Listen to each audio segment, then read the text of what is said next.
কিছুদিন যাবৎ দেখতেছি যে ডক্টর ইউনূসের সরকারকে দীর্ঘমেয়াদী সরকার প্রধানের দায়িত্ব হিসেবে কিছু সংখ্যক জনগণ দেখতে চাচ্ছে। তো এই কিছু সংখ্যক জনগণের উদ্দেশ্যে আমার এই কথাগুলো, যারা ডক্টর ইউনূস সরকারকে 5 বছর মেয়াদী সরকার ব্যবস্থাপনার প্রধান হিসেবে দেখতে চান। তো আমি ডক্টর ইউনূস সরকারকে আসলে, ডক্টর ইউনূস একজন ব্র্যান্ড, এটা অস্বীকার করার সুযোগ নাই। কিন্তু আপনি তাকে দেখতে পারেন, চাইতে পারেন যে তিনি দেশের রাষ্ট্রপতি হোক। এটা আমাদের জন্য একটা বিশাল বেনিফিট। তো ডক্টর ইউনূস সরকার যদি 5 বছর মেয়াদী সরকার ব্যবস্থাপনায় থাকে, তাহলে আমাদের আপনাদের মতো লোকের আমরা গার্জিয়ানহীনতায় ভুগবো। আমরা আমাদের কোনো প্রতিনিধি পাবো না। সেটা কেন, আমি বিস্তারিত আপনাদের বলি। যে আমাদের এলাকার যে মেম্বার, চেয়ারম্যান, যাদেরকে আমরা ভোট দিয়ে নির্বাচিত করি, একজন নির্বাচিত প্রার্থীর জনগণের কাছে একটা দায়বদ্ধতা থাকে। আর একটা প্রার্থীর, একজন মেম্বার, একজন চেয়ারম্যানের জনগণের সাথে একটা নিবিড় সম্পর্ক থাকে। সেটা ভোটের মধ্য দিয়ে হোক, এবং আশেপাশের আমাদের যারা মেম্বার চেয়ারম্যান হয়, তারা আমাদের আশেপাশের কিংবা আশেপাশের গ্রামের কোনো এমন একজন প্রতিনিধি যাকে সবাই পছন্দ করে। তো দিন শেষে এরকম একজন অভিভাবক আমাদের দরকার।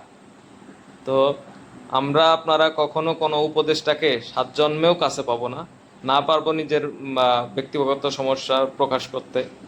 এমন কিছুই হবে না। আমরা দেখবো যে হ্যাঁ, দেশের উন্নতি হবে, হচ্ছে, আমরা এটা দূর থেকে দেখতে পাবো। তো আমাদের পর্যন্ত এটা কতটুকু আসবে, এটাই একটা বড় ব্যাপার। তো আমরা যারা গ্রাম অঞ্চলের মানুষ আছি, তো আমাদের দরকার একজন মেম্বার, একজন চেয়ারম্যানের, যারা সবসময় আমাদের পাশে থাকবে, আমার কথা শুনবে, আমার বিপদে আপদে তারা দৌড়িয়ে আসবে, এবং সকল ব্যাপারে তারা আমাদেরকে একজন গার্ডিয়ানের মতো দিক নির্দেশনা দিয়ে নিয়ে যাবে। এটাই দেশের মানুষের চাওয়া পাওয়া। আর তো এখন আমরা যদি সরকার ব্যবস্থাপনা উপদেষ্টা মহোদয়ের ওই যেভাবে চাচ্ছি আমরা ওইভাবে হয়, তাহলে কি হবে যে আমরা ইউনিয়ন পর্যায়ে, গ্রাম পর্যায়ে কোনো মেম্বার চেয়ারম্যান পাবো না। তো আমাদের কাউন্সিল, তখন আমরা যখন কাউন্সিলে যাব, কাউন্সিলে গেলেও আমাদের একটা হয়রানির শিকার হইতে হবে। কেননা সরকারে কাউন্সিলে যারা থাকে, সচিব আরও অন্যান্য যারা আছে, তারা জনগণের কাছে তাদের কোনো দায়বদ্ধতা নেই।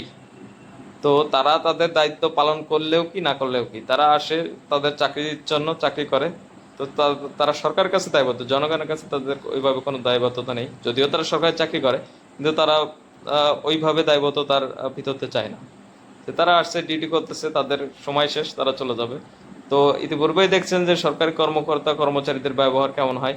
তো একটা সময় যে আমরা কাউন্সিলেও, নিজেদের কাউন্সিলে যাও নিজেরা এইভাবে হয়রানি হব, যদি আমরা জনগণের নির্বাচিত সরকার গঠন না করতে পারি। ধন্যবাদ সবাইকে।